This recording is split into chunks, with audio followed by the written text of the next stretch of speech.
Për disa ditësh, Shtetet Bashkuara të Amerikës dhe Izraeli kanë nisur një sulm në Iran dhe për të folur mbi çfarë po ndodh realisht në linjën e mesme dhe sa i përligjur ishte ky sulm i Shteteve Bashkuara të Amerikës në Iranit, kam të ftuar në një lidhje direkte historianin Olsi Azexhi. Olsi, faleminderit shumë për intervistën. Faleminderit për ftesën. Olsi, si e pat këtë ndërhyrje të Shtetet Bashkuara të Amerikës dhe Izraelit ndaj Iranit? Kjo është agresioni i radhës që Izraeli dhe Amerikanët bëjnë kundër popujve të lindjes mesme, popujve musliman. Dhe këto luftra faktikisht kanë nisur që në vitin 1948, kur zionizmi ndërkombëtar edhe krijoi shtetin e Izraelit. Dhe që nga viti 1948 deri më sot Izraeli ka bërë vetëm luftra me gjithë fqinjet e tij. Ka bërë vetëm pushtime, vetëm gjenocid, krime kundër njerëzimit e tjerë e tjerë. Por krimet e Izraelit dhe zionizmit ndërkombëtar kanë marrë një hovë të ri me rënien e Bashkimit Sovjetik, se për sa kohë që ishte Bashkimi Sovjetik, Amerikanët dhe Izraelitët nuk i shkatronin dot popujt arab dhe musliman sikur do bëjnë pas rënies së komunizmit. Me rënien e Bashkimit Sovjetik, George Bush Plaku do njoftoi në Kongresin Amerikan në 11 shtator të vitit 1991 fillimin e një rendi të ri botror, dhe ky rend i ri botror do të nisi me luftrat, apo sikur presidenti Trump i quajnë never ending wars, luftrat pambarim që amerikanët do të bëjnë kundër botës muslimane. Do të kemi luftën e parë kundër Irakut në vitin 1990-91, do kemi luftën e dytë kundër Irakut 2003 deri 2014, do kemi pushtimin e Afganistanit në vitin 2001, sulmet e 11 shtatorit. Këto sulme do bëhen në 11 shtator 2001, eksaktësisht 10 vite mbrapa pasi Bushi do njoftoi krimin e rendit të ri botror në Kongresin Amerikan. Dhe do kemi një seri luftash që do vazhdojnë që nga rrëzimi i Muammar Gaddafit dhe djegja, shkatrimi i Libis, ndarja e Sudanit, e Somalis, dhe këto luftra do të kulminojnë me shkatrimin e Siris dhe rrëzimin e Bashar al-Assadit në dhjetor të 2024-s. Të gjitha këto luftra që janë bërë, Benjamin Netanyahu i ka parashkruar në librin e tij Fighting Terrorism, të cilin ai e shkruan në vitin 1995, ku në këtë libër Netanyahu bën atë që quhet the blueprint apo master planin se çfarë duhet bëjë Izraeli.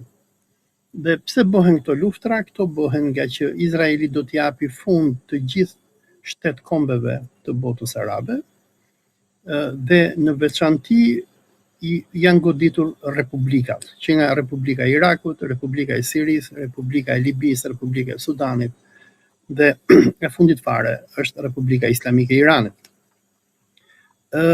Ideologjia e zionizmit, si ata themeluan shtetin e Izraelit, ka qenë që këta popujt arab nuk duhet lejohen që të kenë shtete, dhe në veçanti çdo qeveri arabe apo islamike që ndihmonte Palestinën duhet që të zhdukej.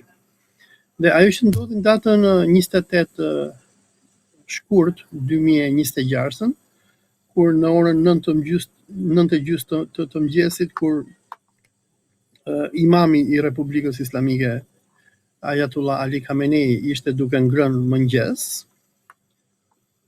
Izraeli shkoi e vrau këtë burr 86 vjeçar duke ngrënë bukë. Ky agresion, që është agresioni i dytë i drejtë për drejtë që Izraeli bën kundër Iranit, ja që agresionin e parë ata e bën në qershor të 2025-s, janë pjesë e emisionit që ka Netanyahu, i cili pasi ka shkatruar gjithë vendet arabe, çfarë ka ngelur pa shkatruar, ka qenë Republika Islamike e Iranit.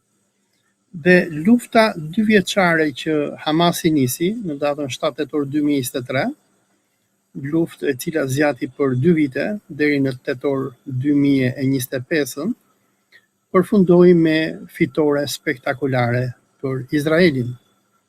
Izraeli bëri gjenocid në Gaza, duke vrarë mbi 100.000 njerëz dhe gjymtuar ndoshta afro gjysmë milioni palestinez. Izraeli shkeli të gjitha ligjet ndërkombëtare dhe edhe pse gjykata ndërkombëtare penale e krimeve në Hag e kërkon si krimin e lufte, ai injoron ligjin ndërkombëtar. Dhe Izraeli domethënë arriti që të kryej gjenocid në Gaza, të dobësoj Hamasin, pothuajse ta zhduki, të dobësoj Hezbollahin, të rrëzoj regjimin e fundit arab që ishte nacionalist dhe nuk pranonte që të nënshkruante paqe me Izraelin dhe t'i jepte territoret e veta, që ishte Republika Arabe e Siris. Dhe për Netanyahu, domethënë piktura ishte e qartë, ai i ka thënë këto edhe në fjalimet e tija, ai arriti që të shkatrojë atë që quhet si boshti i rezistencës. Dhe çfarë kishte ngelur pa u shkatruar nga boshti i rezistencës, apo atë që Netanyahu quan si boshti shiit, ishte Irani. Dhe Irani që nga viti 1979, kur iranianët bën revolucionin islamik dhe dëbuan nga vendi Shahu, i cili ishte kukull dhe amerikanëve, është kthyer në vendin më të rrezikshëm për Izraelin, nga që Teherani u kthye pak a shumë në Moskën e Islamit, në qendrën e internacionales islamike, ku të gjitha lëvizjet për shlirimin e Palestinës do të mbështeteshin. Por ndërsa në vitin 1980 zionizmi ndërkombëtar dhe amerikanët i vërsulën Irakun, Irani shkoi në luftën 8 vjeçare 1980-1988, me përmbysjen e Saddam Husseinit në vitin 2003, Irani e përdori kaosin që krijuan amerikanët për të ndërtuar boshtin e rezistencës, duke paguar dhe armatosur milici që nga Iraku, Siria, Libia, Libani, Palestina e të tjerë, Jemeni e të tjerë. Irani ndërtoi një koalicion organizatash jo shtetërore, milici jo shtetërore, dhe bëri dhe aleancë me Republikën Arabe të Siris, dhe kjo e shqetësonte Izraelin shumë për ekzistencën e tij. Por Izraeli e fitoi luftën 2 vjeçare kundër boshtit të rezistencës, dhe çfarë ka ngelur për Izraelin është Republika Islamike e Iranit. Tani duhet të kuptojmë një gjë, që Irani është një perandori, është domethënë është shtet shumë i madh, multietnik, multifetar, që domethënë hapësira territoriale e Iranit është sa Evropa perëndimore, nga Spanja deri në Gjermani, ku jetojnë shumë kombe, Azer, Kurd, Baluç, Ahvaz, Pers, Lorestanas e tjerë. Dhe gjëja që i bashkon këta njerëz, historikisht ka qenë pushteti i Shahut, por që nga viti 1979 këta i bashkon islamizmi politik, apo pushteti apo institucioni i vilajetit të fakihut që do themeloj Khomeini. Dhe Irani është kthyer pak a shumë sikur perandoria osmane në kohën e sultanëve Osman Abdulhamidit për shembull, ku ajo që i bashkonte shqiptarët me kurdët, me arabët, me turqit, ishte islamizmi sunit dhe institucioni i kalifit sunit. Dhe për këtë arsye, për Izraelin, ekzistenca e Republikës Islamike të Iranit dhe e institucionit të vilajetit të fakihut përbën një kërcënim, nga që udhëheqësi i Republikës Islamike, rehberi sikur e quajnë ata, nuk ka vetëm një institucion laik, por ka edhe shpirtëror, fetar. Ai ndiqet nga shiitët e Irakut, e Pakistanit, e Kashmirit dhe gjithë vendeve tjera dhe domethënë ky pan-islamizmi iranian i ngjan pak a shumë atij pan-islamizmit që Sultan Abdulhamiti promovonte në kohën e tij. Dhe për këtë arsye regjimi i Izraelit e kuptonte dhe e kupton shumë mirë se për sa kohë që vazhdon që të ekzistojë Republika Islamike e Iranit, Izraeli do të përballet me një rrezik ekzistencial, nga që ekziston një fuqi e cila një ditë mund t'i mobilizojë muslimanët dhe t'i ndërtoj një koalicion për të shliruar territoret e pushtuara të Palestinës. Ulsi, kam një pyetje këtu. Ju folët pak, po themi, për një Izrael dhe Shtetet Bashkuara të Amerikës që po sulmojnë botën myslimane. Pse ende nuk ka një lloj bashkimi i shteteve myslimane, po themi, dhe ka shumë shtete të cilët jo vetëm kanë qëndruar neutral, por i kanë lënë dhe territoret e tyre për bazë ushtarake të Amerikës. Pse nuk ka një lloj solidarizimi me Iranin në këto kushte? Kjo vjen si pasojë e shumë gjërave. E para, duhet shkojmë mbrapa në histori dhe të shohim krijimin e këtyre shteteve nga fuqitë kolonialiste.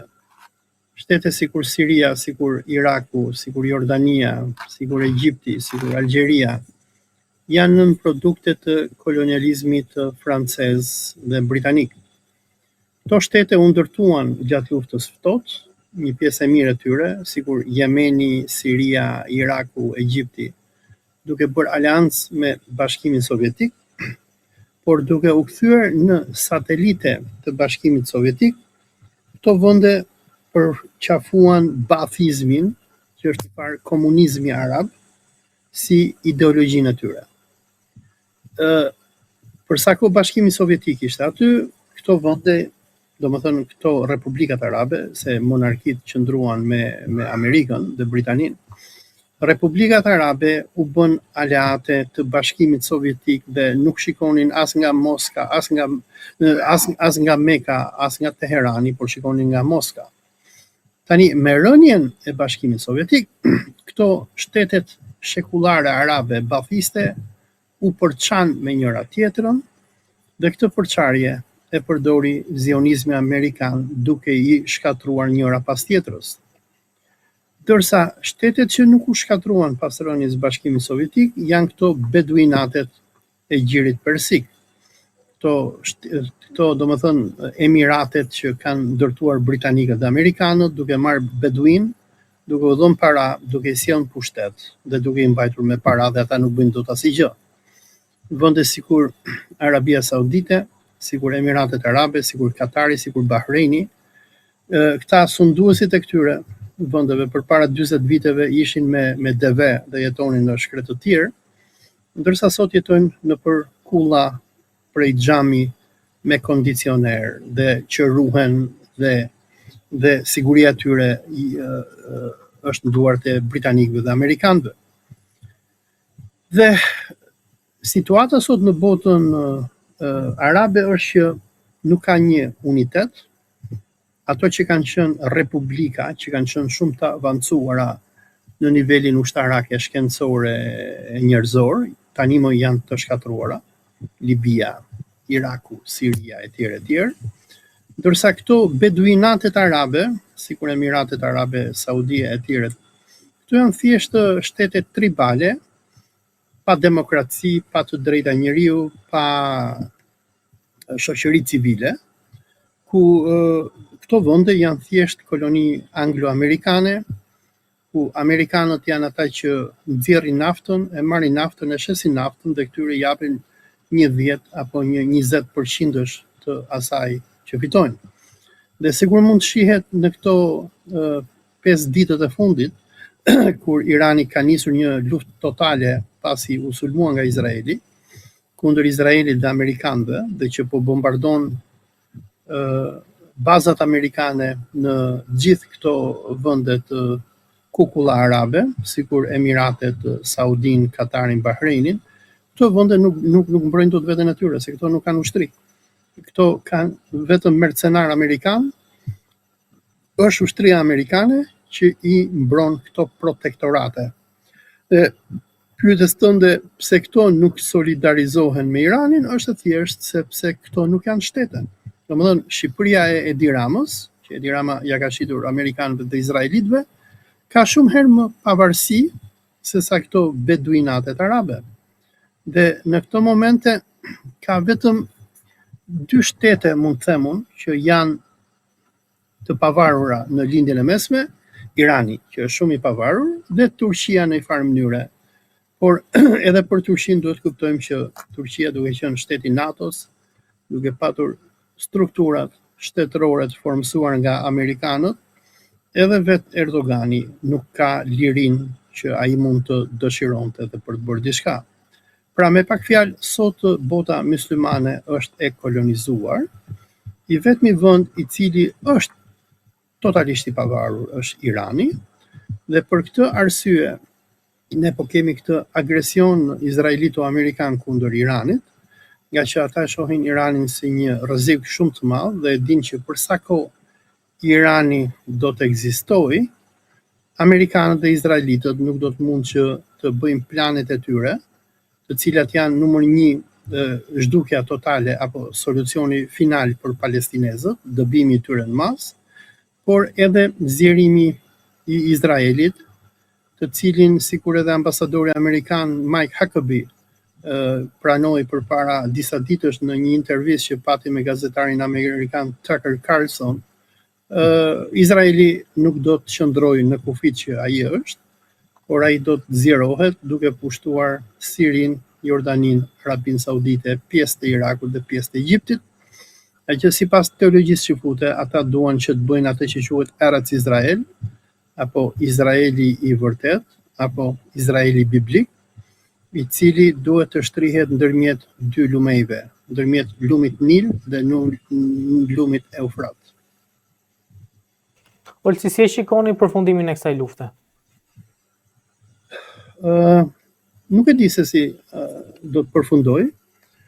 Iranianët në këto momente pas vrasjes së Imam Ali Khameneit, i cili ishte një njeri shumë i moderuar, në këto momente pushtetin në Iran e ka marrë garda revolucionare dhe komandantët e gardës janë njerëz të rregjur nëpër luftra. Ata kanë refuzuar që të ketë paqe. Edhe pse amerikanët dhe izraelitët janë duke rrafshuar qytetet e Iranit, deri përpara pak orësh kishin vrarë rreth 1500 veta, po rrafshojnë qendra biznesi, shkolla, qendra sportive etj. Nga pala iraniane po ka suksese të papara.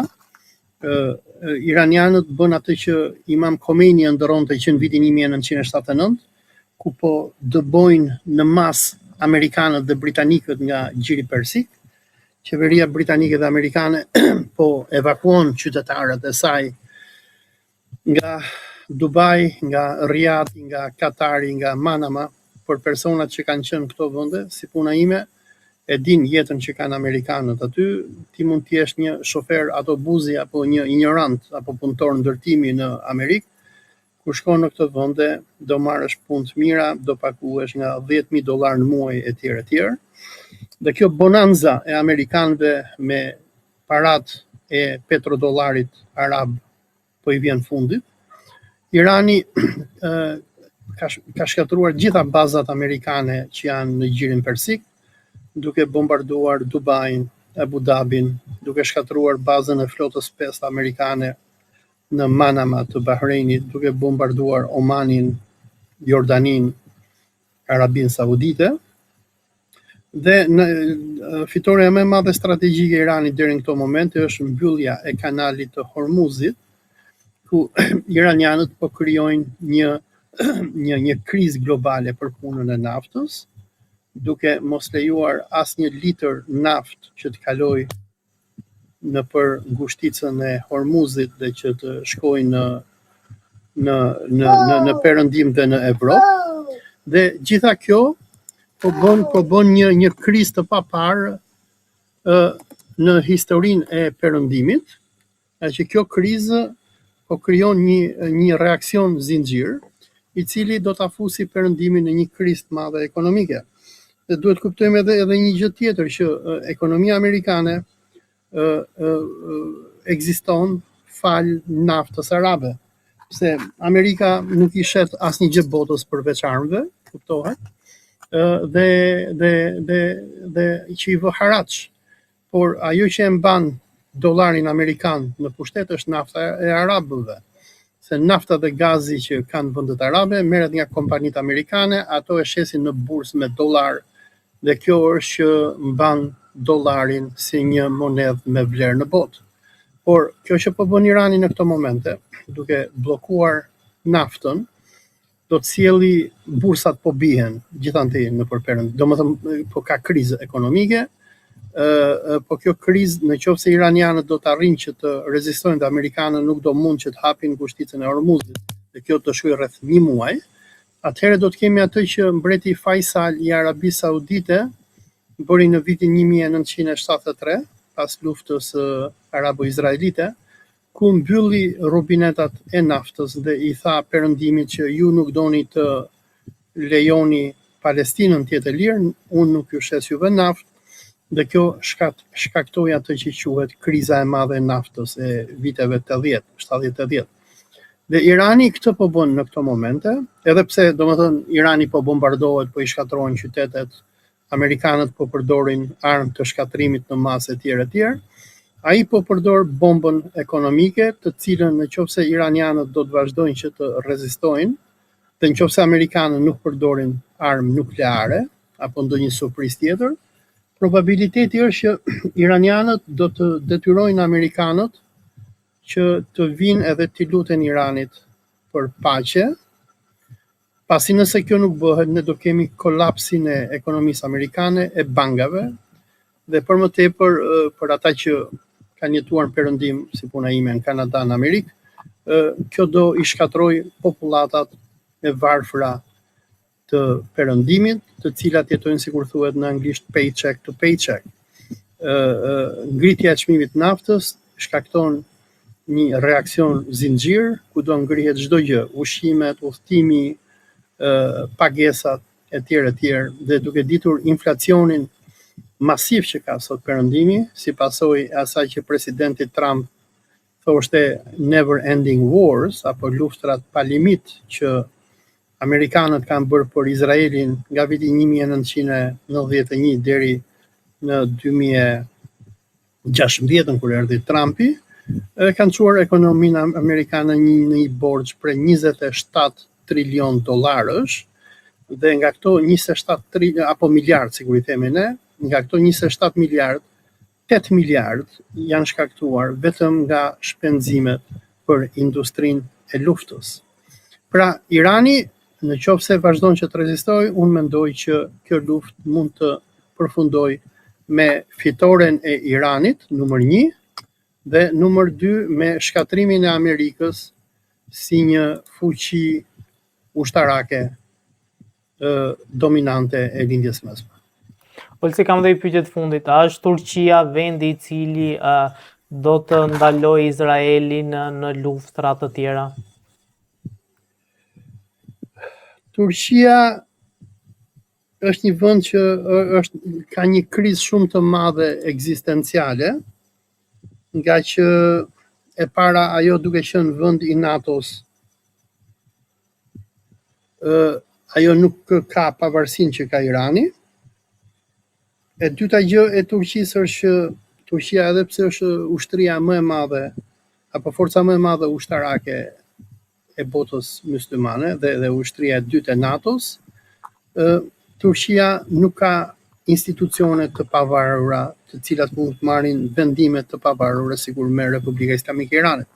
Por është një problem tjetër që për strategjinë e Izraelit, sikur vërtetoi edhe komisioni Nagel që kryeministri Netanyahu themeloi në dhjetor të vitit 2024 pasi rrëzoi Asadin, për strategjinë e ardhshme të Izraelit, ata e kanë identifikuar Turqinë si armikun më të madh të Izraelit pas Iranit, dhe përpara rreth 2 javësh në një fjalim që mbajti Netanyahu në Izrael, ai thoshte që kemi plagosur boshtin shiit, ka ardhur momenti që do përplasemi me boshtin sunit të vllazërisë muslimane. Me këtë nën kuptohet Turqia, dhe sikur kanë deklaruar edhe shumë politikanë izraelit, pas heqjes qape të Iranit, ata do t'i vërsulen Turqisë dhe ose do të ndryshojnë regjimin në Turqi, ose për ndryshe do ta ndajnë Turqinë. Olsi, faleminderit shumë për intervistën, ishte kënaqësi. Faleminderit për ftesën.